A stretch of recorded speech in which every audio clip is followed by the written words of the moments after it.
बघा आता आपला आजचा पॉइंट आहे लिमार्किझम. आता लिमार्किझमनं काय केलं बघा, James Baptist Lamarck proposal that morphological changes occur in the living organism are responsible for the evolution.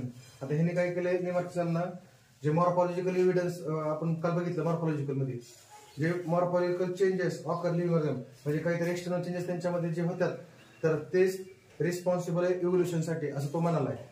And reason behind the morphological changes activities and laziness of the organism. आता ऍक्टिव्हिटीज आणि laziness हा त्याचा त्या morphological changes मध्ये हा महत्वाचा factor आहे. म्हणजे त्याच्या मागचे ते रिझन्स आहे की त्यामुळे त्यांचं इव्होल्युशन व्हायला आहे. आता बघा, he called the concept principle of use and disuse of organ. आता यूज म्हणजे काय, use and disuse of organ.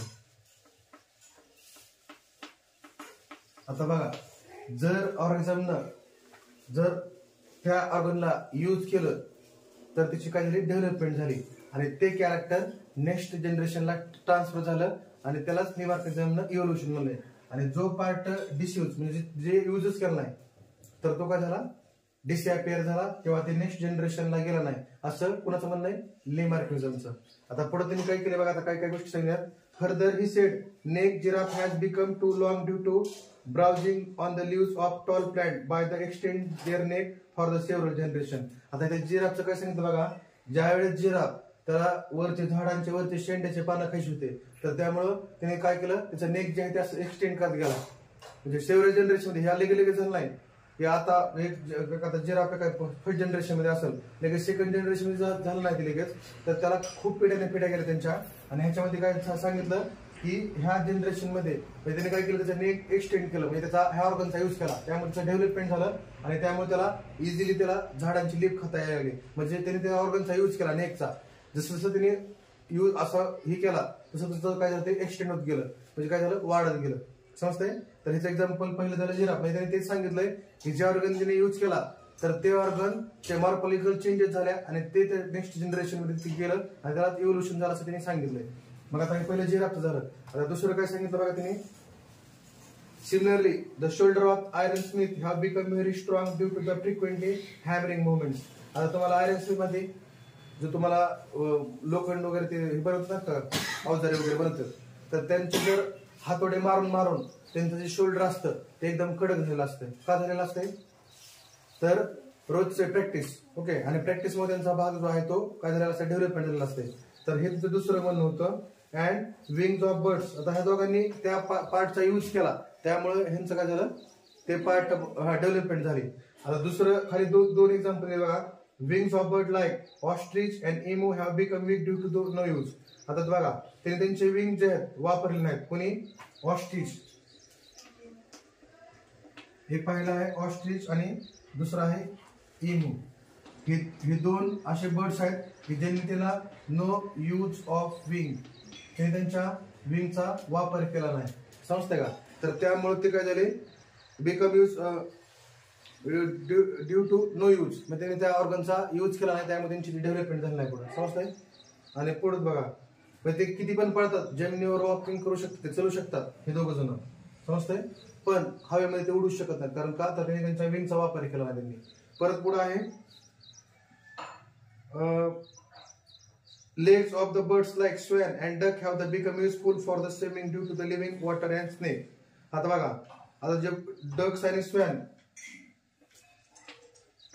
Duck आणि स्वॅन ह्या दोघांनी काय केलं की त्यांचे लेग जे आहेत ते कशासाठी वापरले, लेग यूज फॉर स्विमिंग, म्हणजे पाण्यामध्ये पोहण्यासाठी त्यांचा वापर झाला, त्यात त्यांनी लेगचा यूज केला.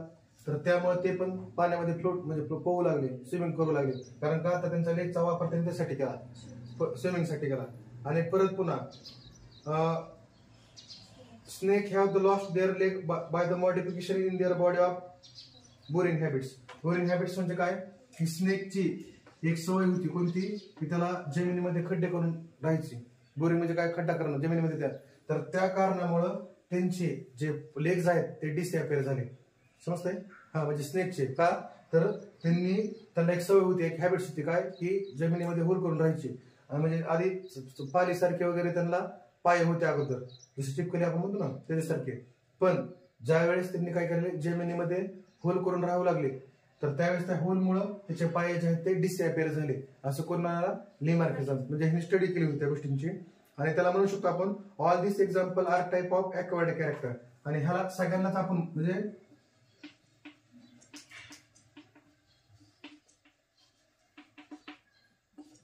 लेग लॉस्ट झाल्याची ओके बोरिंग हॅबिट्समुळे. आणि आता ह्याला काय म्हणू शकतो आपण ॲक्वायर्ड कॅरेक्टर. म्हणजे हे जे स्टडी केली त्यांनी तर ह्याला काय म्हणत आहे ॲक्वायर्ड कॅरेक्टर, असं पण म्हणा लेमार्किझम. त्यांनी प्रत्येकाने त्या ऑर्गनचा यूज केला, कोणी डिसयूज केला, तर त्यामुळं ज्यांनी यूज केला तर ते ऑर्गन डेव्हलप होत गेले, ज्यांनी नाही यूज केला तर त्यांनी काय झाले डिसयूज झाला त्या ऑर्गनचा. इथं वरी ऑस्ट्रिच आणि एमो ह्या दोघांनी त्यांच्या विंगचा वापर केला नाही. परत पुन्हा डक अँड स्वॅननं लेगचा स्विमिंगसाठी वापर केला. इथं स्नेकनं काय केलं त्याला लेग्स होते पहिल्यांदा, पण त्याचं मॉडिफिकेशन झालं कशामध्ये, कारण त्या बोरिंग हॅबिट्समुळे जर खड्डा करून होता जमिनीमध्ये त्याच्यामुळे त्याचे लेग्स डिसअपिअर झाले आणि ते नेक्स्ट जनरेशन मध्ये गेले नाही. आणि हे सगळे जे आहेत हे सगळे एक्झाम्पल, जसं तुम्हाला मी जिराफचं पण म्हणलं, जिराफनं काय केलं की त्याचं ते वरचे पत्ते खाण्यासाठी झाडांचे त्याने त्याचं नेक जे आहे ते एक्सटेंड केलं. तर त्या कारणामुळं ते त्याच्यामध्ये डेव्हलपमेंट होत गेली. आणि काही जणांमध्ये डेव्हलपमेंट होती, काही जणांमध्ये डिसयूज म्हणजे ऑर्गनची यूज झाला नाही. तर त्या कारणामुळं त्याला ॲक्वायर्ड कॅरेक्टर लेमार्किझमनं ह्याला काय म्हणलं की ॲक्वायर्ड कॅरेक्टर हे म्हणजे हे सगळे ॲक्वायर्ड कॅरेक्टर एक्झाम्पल आहेत. And they are transfer from the one generation to next generation. आणि ह्यांनी सांगितलं की हे कॅरेक्टर एका जनरेशन मधून नेक्स्ट जनरेशनला जातंय हे त्यांनी सांगितलं. कारण का आता हे ह्यांचे जे होणारे नेक्स्ट जनरेशन आहे हे असेच होणार आहे, कारण ह्यांनी त्या ऑर्गनचा यूज केला नाही म्हणून त्यांच्या पुढच्या पण पिढी यूज करणार नाही, समजतंय, असं त्यांनी सांगितलं कोणी. आणि हे सगळे ॲक्वायर्ड कॅरेक्टर आहे असं लेमार्किझमनं सांगितलं. अरे परत पुन्हा काय झालं बघा आता, and development of organ due to specific activities. आता हे तर एक समजलं ऑर्गन कधी डेव्हलप होला, ज्या वेळेस त्याने त्या पार्टचा यूज करायला लागला तर त्यावेळेस तुमची development of organ due to specific activities. म्हणजे ज्यावेळेस त्यांनी स्पेसिफिक ऍक्टिव्हिटीज केली तरच तो ऑर्गन काय लागला डेव्हलप व्हायला लागला. There degenerate due to no use was already accepted but of this character from the generation to generation rejected. आता बघा हे तुम्हाला समजलं, त्याने डेव्हलपमेंट जर केलं त्या पार्टचा यूज केला तर त्याची डेव्हलपमेंट व्हायला लागली, जर पार्टचा यूज नाही केला तर त्याची डेव्हलपमेंट व्हायला गेली. मग प्रत्येकाने ही जी थिअरी होती they are all the peoples are accepted, म्हणजे सगळ्यांनी ह्याला एक्सेप्ट केलं की जे त्यांनी लेमार्किझमनं सांगितलं होतं तर ते गोष्ट सगळ्यांनी आधी एक्सेप्ट केली. पण परत काय झालं बघा, because they are accepted they are transfer the character from the one generation next generation. हे असं काही जणांनी एक्सेप्ट केलं कारण त्यांनी स्टडी केली होती तर प्रत्येकाने त्याच्यावर एक्सेप्ट केलं. Because he had been verify many times was modification brought not transferred to the next generation, therefore लेमार्किझम theory was disproved. आता बघा काही जणांनी त्याला रिजेक्टेड पण केलं, काही जणांनी 50% एक्सेप्ट केलं की हे ॲक्वायर्ड कॅरेक्टर नेक्स्ट जनरेशनला जाऊ शकतात. पण असे पण काय 50% होते की त्यांनी काय केलं त्याला गोष्टीला रिजेक्ट केलं. कसं रिजेक्ट केलं आता बघा, ह्यांनी काय सांगितलं बघा, the living organ transfer character which has acquired to next generation this called the ancestor of acquired character. आता बघा आता एखाद्याने जर आता एक्झाम्पल सांगायचं म्हणलं तर एखाद्याने जर बॉडी बनवली तर ते बॉडी त्याच्या नेक्स्ट जनरेशनला जाऊ शकते का त्याच्या मुलामध्ये, तर मग हे कॅरेक्टर त्याने ॲक्वायर केलं त्याच्या वडिलांनी, पण तेच कॅरेक्टर त्याच्या चाइल्डमध्ये जाऊ शकतं. तर हे पॉसिबल आहे का, तर नाही. तर हे थिअरी लोकांनी रिजेक्ट केली. कारण का, तर हे ॲक्वायर्ड कॅरेक्टर आहे जे त्यांनी त्या ऑर्गनचा यूज केला तरच ते त्याच्यामध्ये डेव्हलप व्हायला लागले, आणि जर यूज नाही केलं तर ते होईनच गेले. तर कारण का, तर त्याचं असं लेमार्किझम असं म्हणत होतं की एक कॅरेक्टर जर म्हणजे ह्या जनरेशनमध्ये ते कॅरेक्टर त्यांनी यूज केलं तर ते नेक्स्ट जनरेशनला जातंय. पण काही लोकांनी किंवा काय असिस्टर किंवा जे काय सायंटिस्ट होते तर त्यांनी रिजेक्ट केलं. कारण का, तर एखादं मी तुम्हाला म्हणलं की बॉडी बिल्डर त्यांनी जर त्याच्या मसल बनवल्या तर सेम तेच मसल त्याच्या ह्याच्यामध्ये येऊ शकत नाहीत, कोणामध्ये, त्याच्या चाइल्डमध्ये, समजतंय. पुन्हा दुसरं एक्झाम्पल, आता एखाद्या पॅरेंटनं जर त्याच्या केसाला कलर लावला लाल रंगीबेरंगी आणि तेच कॅरेक्टर त्याच्या चाइल्डमध्ये जाणार आहे का, तर नाही जाणार, समजतंय. जे ओरिजिनल आहे तेच ते कॅरेक्टर यामध्ये ट्रान्सफर होणार आहे, म्हणजे असं. तर हे ॲक्वायर्ड कॅरेक्टर आहे, तर हे जे ॲक्वायर्ड कॅरेक्टर आहे ते नेक्स्ट जनरेशनला जाऊ शकते, समजतंय का. त्याने जर ॲक्वायर केलं तर ते होऊ शकतं असं. Living organ can be transfer character which it acquired to the next generation this called the ancestor of acquired character. त्याला तो एन्सेस्टर ऑफ ॲक्वायर्ड कॅरेक्टर असं म्हणत आहे.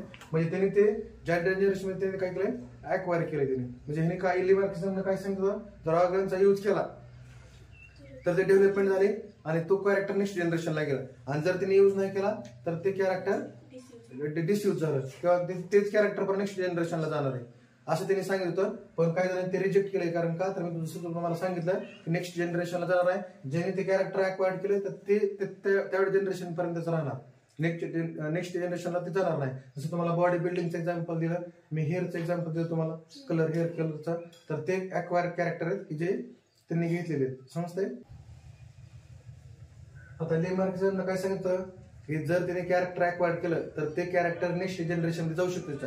जसं तुम्हाला आता मी म्हणलं की ज्याने ते ऑर्गनचा यूज केला ते डेव्हलपमेंट झाला आणि ते नेक्स्ट जनरेशनला गेला.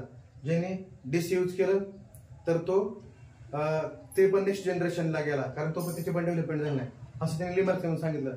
पण काही जणांनी रिजेक्ट केलं आणि ह्याच्यावर एक्सपेरिमेंट पण झालं की काय झालं, एक होता मेल मध्ये एक रॅट आणि दुसरा फिमेल मधली रॅट होती. ह्या दोघांच्या जे टेल आहेत ह्या दोघांच्या टेल त्यांनी कापल्या. या दोघांच्या जे टेल होत्या त्यांनी ते कापल्या आणि ह्यांनी बघितलं की ह्या दोघांच्या टेल कापल्याच्या नंतर ह्यांचा जो चाइल्ड होणार होता त्यांना त्या चाइल्डला तो पण विदाऊट टेल यायला पाहिजे होता. पण तसं झालं नाही. कारण काय झालं तर जो ह्यांचा जो चाइल्ड झाला तर त्याला काय झालं, टेल आलेली होती. म्हणजे ह्या दोघांच्या कट केल्या होत्या आणि चाइल्डची म्हणजे बघितलं की एक्सपेरिमेंट करून की असं होतंय का, हे कॅरेक्टर नेक्स्ट जनरेशनला जातंय का असं त्यांनी बघितलं. पण ह्या दोघांच्या शेपूट जो होता त्याच्या कट केल्या होत्या. पण त्यांचा जो चाइल्ड आहे तर त्याला चाइल्डला जे टेल आहे ते पूर्ण आलेली होती. समजते. म्हणजे त्याला टेल आलेली होती. म्हणजे हेच त्यांनी सांगितलं की ही जी थिअरी आहे लेमार्क्सने तर ते त्याच्यामुळे रिजेक्ट केली. कारण त्यांनी काय सांगतो जे कॅरेक्टर ह्या जनरेशनमध्ये अक्वायर केलं तर ते नेक्स्ट जनरेशनला जाऊ शकते.